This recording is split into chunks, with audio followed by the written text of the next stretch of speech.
আমরা দাবি করছি যারা এইসব কোর্টে বসে রাজনীতি করেছেন, দুর্নীতি করেছেন, আগামী এক সপ্তাহের মধ্যে তাদের অনুরোধ করব পদত্যাগ করার জন্য।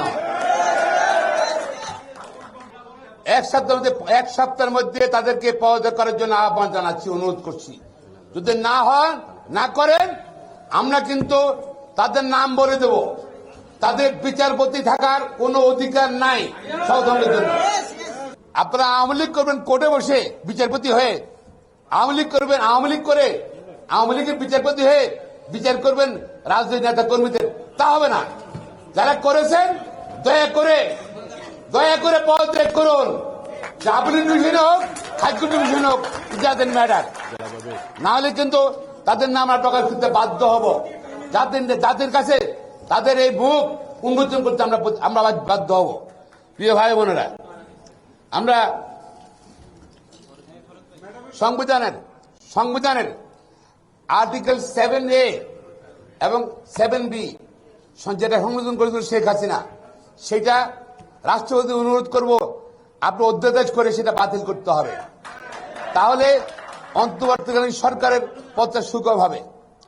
বাংলাদেশের মানুষ, আইনজীবীরা, ছাত্র সমাজ কেউ কিন্তু জরুরি অবস্থা চায় না। আমরা চাই না যে আবার নতুন করে মইনুল আহমেদ।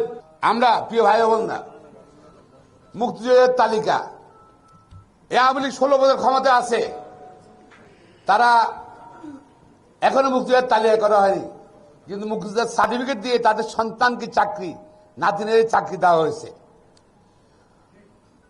স্বাধীনতার পরে অনেকের জন্ম, স্বাধীনতার সময় কারো 8 বছর বয়স ছিল, তারা মুক্তিযোদ্ধা। শামসুদ্দিন মানিক, বিচারপতি শামসুদ্দিন মানিক লন্ডনে ছিল, সে মুক্তিযোদ্ধা। শামসুদ্দিন মানিক, বিচারপতি শামসুদ্দিন মানিকের মতন যারা ভুয়া মুক্তিযোদ্ধা, অনতি বিলম্বে তাদের মুক্তিযোদ্ধা এবং যারা জন্ম হয়েছে, বাবার জন্ম হয়েছে স্বাধীনতার পরে, তারা নাকি মুক্তিযুদ্ধ হয়ে গেছে। এদের সনদ বাতিল করতে হবে এবং তাদের বিচারের আওতায় নিতে হবে। পাশাপাশি যারা মুক্তিযুদ্ধের সার্টিফিকেট দিয়ে চাকরি করছে, তাদের বিরুদ্ধে আইনগত ব্যবস্থা নিতে হবে। ভুয়া মুক্তিযুদ্ধকে তারা অসম্মান করার জন্য, কলঙ্কিত করার জন্য তাদের বিরুদ্ধে শাস্তির ব্যবস্থা গ্রহণ করতে হবে।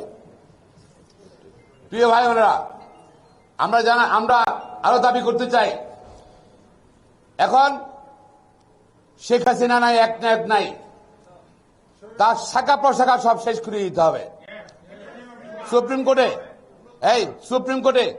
অ্যাটর্নি অফিসের কর্মকর্তা সকলকে পরিবর্তন করতে হবে এবং জেলা পর্যায়ে প্রসিকিউশন যারা টিপি যারা আছে, জিপি সহ এপিপি যারা আছে, তাদেরকে অনতিবিলম্বে বাতিল করতে হবে আগামী 2 সপ্তাহের মধ্যে।